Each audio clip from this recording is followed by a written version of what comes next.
Morning, welcome back to my channel. চলে আসলাম আরও একটা ব্লগ নিয়ে তোমাদের সামনে। সকালে অনেক আগেই উঠেছি, 7টা এরকমভাবে, 7টা সাড়ে 7টা নাগাদই উঠেছি, কিন্তু কম্বল ছাড়তে পারছি না। কম্বলের তলায় শুয়েছিলাম, আমার তাতে চা চলে এসেছে এই কম্বলের ভিতরে। তো আমি তাড়াতাড়ি করে গিয়ে একটু ফ্রেশ হয়ে নিলাম, এটা তো চা। তো এটাই হচ্ছে মানে বোনের বাড়ি ঘুরতে আসার একটা রহস্য। মানে চুপচাপ খাটের থেকে নামবো না শীতকালে, তাহলে বাড়ি থাকলে তো যতই হোক সব মানুষকে বাড়িতে থাকলে যার যার কাজ করতে হয়, কিন্তু এই ঘুরতে আসার একটাই আরাম যে বসে বসে সব কিছু খাওয়া দাওয়া, একদম কোনো কিছুই করতে হচ্ছে না। তো প্রিন্স চলে গেছে অনেক সকালেই, আমার বোন অনেক সকালে উঠে সব মোটামুটি ওর কাজ সেরে ওকে নিয়ে গেছে দিতে, যেহেতু ওর খেলা আছে। তো আমি এখন চাটা খাবো, চা খেয়ে ওপরে যাব। উপরটা বেশি রোদ আছে, ওখানে একটু যাব, ওখানে বেশ ভালো লাগে ওপরটা। আর আজকে রোববার যেহেতু বোনদের অনেক আজকে তুলোর ব্যবসা, আজকে ওদের মানে তুলো দেওয়া, টাকা পয়সা দেওয়া, মানে আজকে সব ভরে যায় বাড়িতে। তো চলো ব্লগটা দেখতে থাকো, আরেকজনে বসে থাকো। করতে সারাদিন উঠে আয়নার সামনে, এই যে আয়নার সামনে ও উঠে গেছে অনেকক্ষণ। আর উঠবো না কেন, এখানে তো 10:30 11টার মতো ঘুমিয়ে পড়ছি। আর কত ঘুমাতো, এমনি এত বড় রাত, অটোমেটিক ঘুম ভেঙে গেছে। সঞ্জীব বলছে এটাই উচিত, এবার থেকে এটাই করবি, 10:30টার মধ্যে সব শুয়ে পড়বো, তাহলে ভোরবেলা উঠে যাবে। এটা কিন্তু একদিকে ভালো, কিন্তু চলো চাটা খেয়ে নিই। তো আবারও চলে আসলাম ছাদে, তো এখানে একটু বসে রোদ খাচ্ছি। নিচে চাটা খেয়ে, নিচের ঘরগুলো বন্ধে রোদ ঢোকে না খুব একটা, গাড়ির আওয়াজ বিশাল।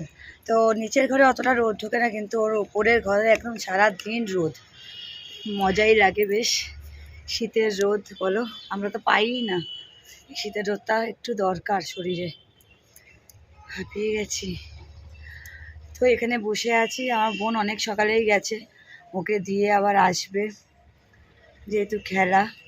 বাবা, ও মানে দেরি হয়ে যাচ্ছে বলে কি চিৎকার, টাইমে ঢুকবে, মানে ওর মানে খুব আগ্রহ, এটা দরকার। যে কোনো যেটা শিখবে সেটা যদি সেটার মধ্যে যদি মানে আগ্রহ না থাকে, যদি ইচ্ছে না থাকে, তাহলে সেটা কোনোদিন ভালোভাবে শেখা যায় না। তো ওর খুব এটা মানে বলছি না, বাড়িতে চলে আসলো সারাক্ষণ বল নিয়ে ব্যাট করছে, বোলিং করছে, মানে সারাদিন ওই চলছে। আজকে ভেবেছিলাম ওকে নিয়ে যাব, কিন্তু ওদের আগামীকাল ওদের বিয়ে বাড়ি আছে, তো এই জন্য ও বলছে, ওটাও একটু ইচ্ছে, যেহেতু বাচ্চা মানুষ একদম, যে বিয়ে বাড়ি যাবো, আনন্দ করব। তো ওর মেসো তাই জন্য বললো যে ঠিক আছে তুমি বিয়ে বাড়িটা খেয়ে নাও, 2 দিন পর তোমার মাকে বলবে দিয়ে আসতে, তখন গিয়ে থেকো। তো এটাই হচ্ছে ব্যাপার। তো এই এখন ও গেছে, তাই আজকে আমরা চলে যাব বিকেলবেলায়, 5টা কত ট্রেন।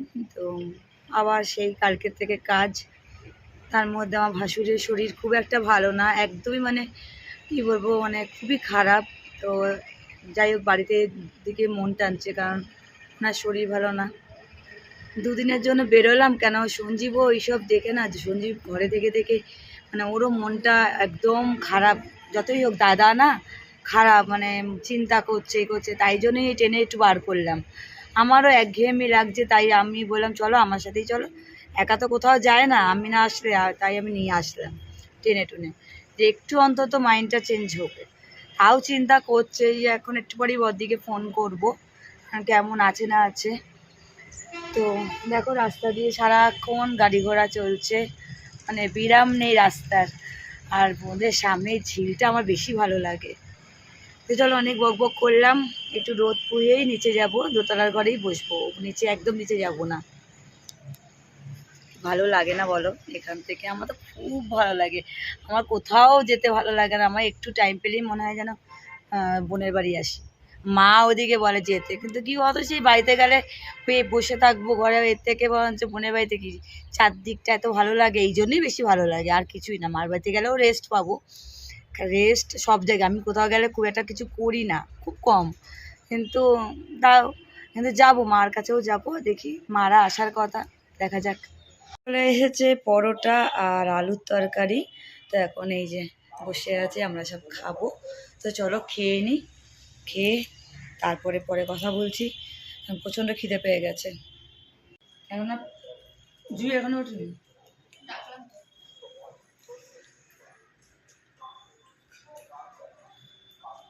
উপরে ঘরে অত ঠান্ডা নেই।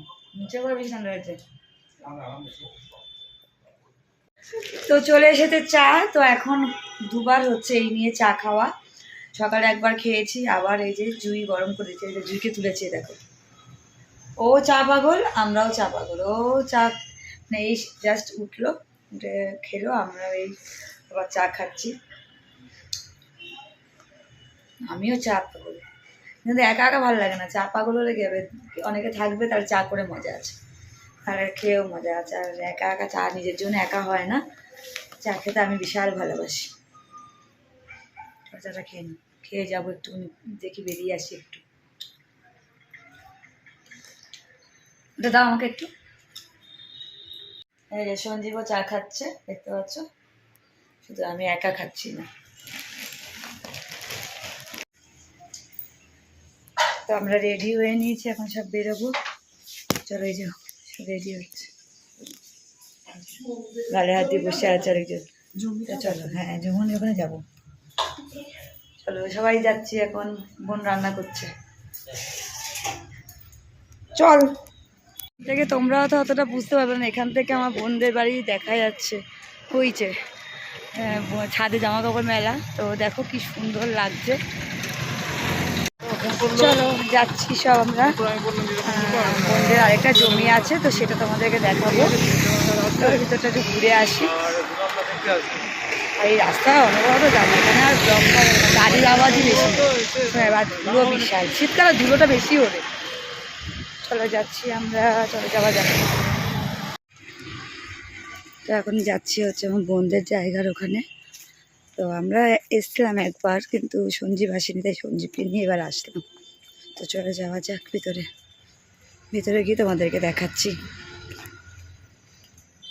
হচ্ছে আমার বোনদের জায়গা। অনেক দিন আগে এসলাম, তখন অনেক জঙ্গল জঙ্গল ছিল, কিন্তু এখন বেশ পরিষ্কার আছে জায়গাটা।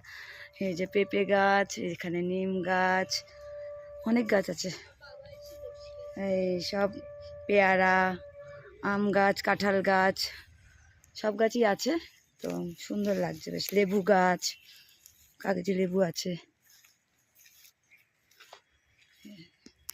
এই জায়গাটা বেশ খুব সুন্দর, একদম রোডের সামনে, বেশি দূর না, মানে একটু ঢুকলেই সামনে একদম। প্রথমের দিকটা একটা ইয়ে আছে, তারপর পিছনটাই।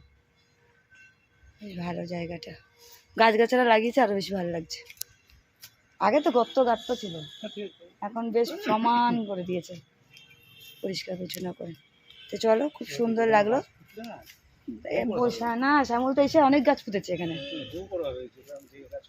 পেঁপে, এই যে পেঁপে হয়ে আছে গাছ, ছোট্ট। চলো, দেখে নিয়েছো? চলো এবার যাই। দুটোকে দেখো। তো এটা এখন এই রাস্তাটা আসলাম, এটা হচ্ছে চট্টরপল্লী। তো এখানে দুর্গাপুজো হয় একবার।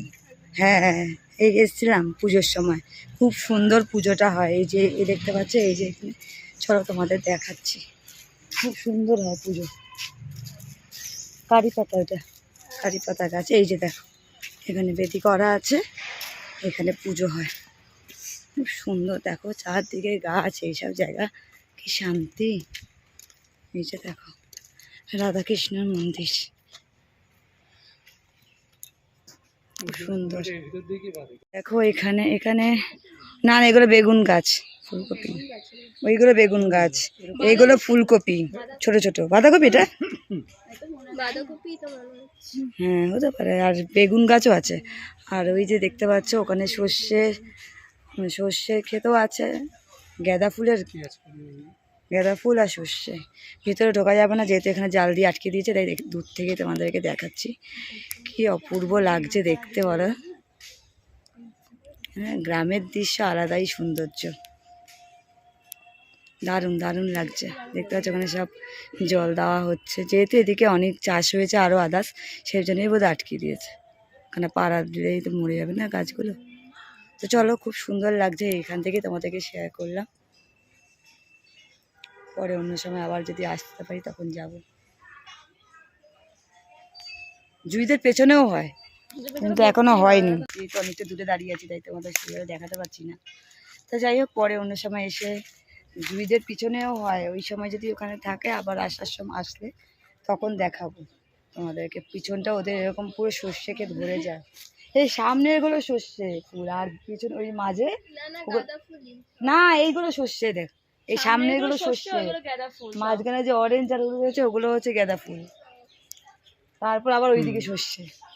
চলো যাই গে, তো চলো যাওয়া যাক। তাই দেখতে তো পেলাম।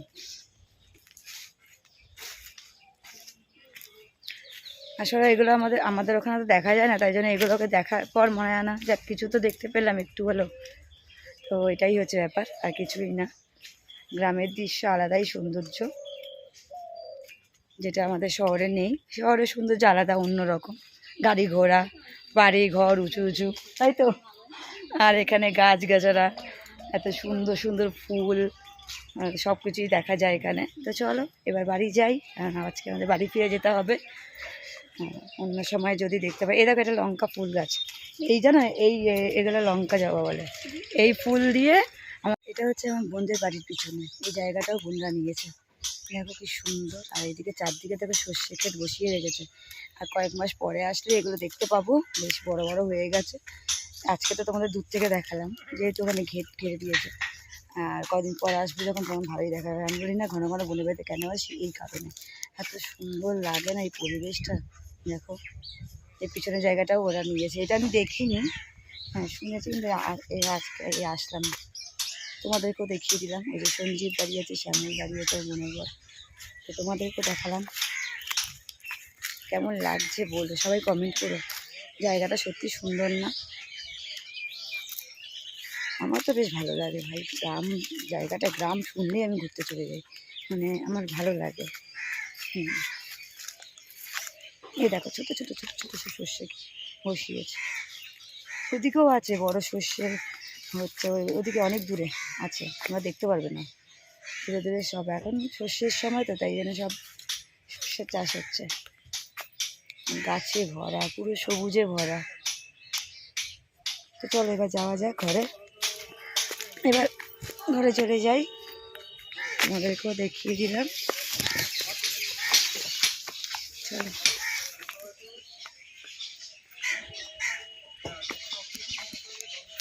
যে ডাল, পেঁয়াজ কড়ি ভাজা আর বেগুন ভাজা। এদিকে রিউ বসে গেছে, এদিকে আমিও বসে গেছি নিয়ে। ভাত দিয়েছে ডাল, পেঁয়াজ কড়ি ভাজা, বেগুন ভাজা, এখানে মাটন। এদিকে রিউ বসেছে, আর এদিকে আমিও হাতে নিয়ে বসে পড়ছি, যেহেতু ওর ছেলেকে আনতে হবে, তাড়াহুড়ো আছে। তো চলো খেয়ে নিই, চটা আমরাও বেরিয়ে পড়বো তাড়াতাড়ি।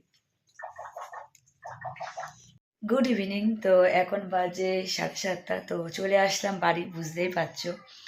তো দুপুরবেলা খাওয়া দাওয়ার পর একবার ভেবেছিলাম থেকে যাব, ভোরবেলা আসবো।